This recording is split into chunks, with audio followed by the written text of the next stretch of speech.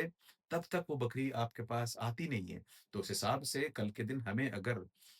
بڑے لیڈر بننا ہے اپنی قوم کے، تو ہمیں بھی اس طریقے سے یہ تمام چیزیں سیکھنی چاہیے، اور یہ تمام چیزیں سیکھنے کے لیے بکریوں کا چرانا بڑا ضروری ہے۔ آئیں اپنے اس قصے کے ہم آخری پڑاؤ پر آتے ہیں۔ یاد رکھیں، نمبر 1، موسیٰ علیہ السلام ہمیشہ الامر بالمعروف والنہی عن المنکر کو لے کر کے الرٹ اور ایکٹیو رہا کرتے تھے، اور موسیٰ علیہ السلام نے ایک اجنبی مقام پر بھی جا کر کے اپنا یہ کام نہیں چھوڑا، بلکہ وہاں بھی جس طریقے سے ان 2 لڑکیوں کی موسیٰ علیہ السلام نے مدد کی کہ ان کی بکریوں کو پانی پلایا اور انہیں جلد گھر روانہ کیا، تو اللہ عز و جل کو ان کی ادا اتنی پسند آئی، ان کا اس طریقے سے نیک بنے رہنا، نیک کام کرتے رہنا، نیکی پر ابھارنا، برے کاموں سے روکنا، یہ ادا اللہ عز و جل کو ان کی اتنی پسند آئی کہ پھر اللہ عز و جل نے اس ایک نیکی کے عوض میں ان کے 3 بڑے-بڑے مسائل کا حل دے دیا۔ یعنی عام طور پر ہم انسانوں کو روٹی، کپڑا، مکان، یا پھر یوں کہیں روٹی، کپڑا اور وائف کی تلاش ہوتی ہے۔ موسیٰ علیہ السلام کو اس ایک احسان کے بدلے میں اللہ عز و جل نے ایک جاب بھی دلا دیا کہ وہ بکریوں کا ریوڑ لے جایا کرتے، بکریوں کو چرایا کرتے۔ لڑکی بھی دلا دی کہ اس لڑکی سے، ان دونوں میں سے ایک لڑکی سے ان کی شادی ہو گئی، اور ان کے رہنے سہنے کھانے پینے کا بھی اللہ عز و جل نے انتظام فرما دیا۔ حل جزاء الاحسان الا الاحسان۔ آپ خود بتائیں کہ احسان کا بدلہ احسان کے سوا کچھ اور بھی ہو سکتا ہے؟ نہیں۔ اسی وجہ سے ہمیں بھی چاہیے کہ ہم اپنی تمام زندگی احسان کے پائیدان پر رہ کر گزارنے کی کوشش کریں، کیونکہ پھر اللہ عز و جل ہمارے اس فعل کو، ہمارے اس طرح کے احسان کو بہترین طریقے سے نواز سکتے ہیں۔ اللہ سے دعا کریں کہ اللہ عز و جل جب تک ہمیں زندہ رکھے، قرآن کو اپنی لائف لائن بنا کر رکھے، اور قرآن سے ہمیں روزینہ سبق لینے کی اور اپنی زندگیوں میں تبدیلیاں پیدا کرنے کی توفیق عطا فرمائے۔ آمین۔ وصلی اللہ علی نبینا محمد۔ السلام علیکم ورحمۃ اللہ وبرکاتہ۔